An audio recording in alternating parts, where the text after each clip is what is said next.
Auto off. Auto off can be set so that the appliance goes off after 15 or 30 minutes, or 1, 2 or 3 hours. To reprogram auto off, proceed as follows. Press the Menu ESC button to enter the menu.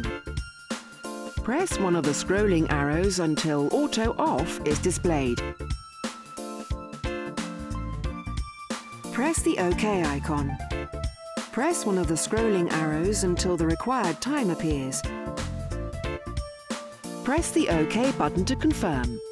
Press the Menu ESC button to exit the menu.